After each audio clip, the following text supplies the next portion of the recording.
আজ আমি বানাবো ট্যাংরা মাছের ভাপা।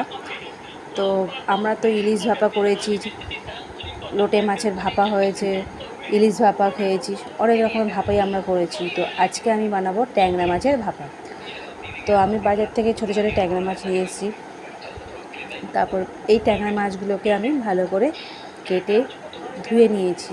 কেটে ধুয়ে নেওয়ার পর আমি এই মাছগুলোকে আবার ধুয়ে নেব হালকা উষ্ণ গরম জল দিয়ে।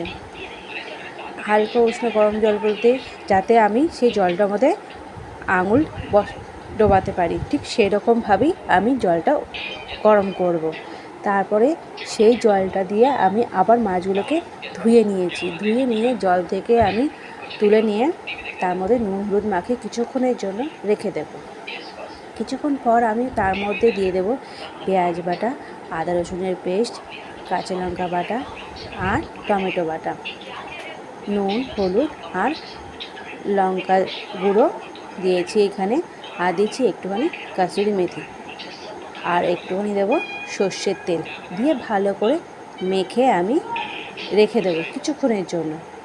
তারপরে আমি কড়ার মধ্যে আমি তেল গরম করে নেব। কড়াতে আমি তেল গরম করে তার মধ্যে দিয়ে দেবো কালো জিরে ফোড়ন।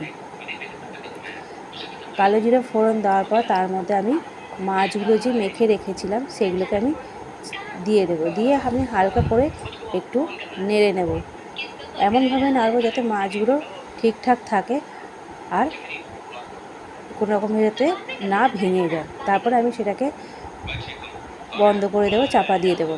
চাপা দিয়ে দেওয়ার পর ঠিক আমি 15 মিনিট পর তুলব, আর গ্যাস কিন্তু একদম কমিয়ে দিতে হবে।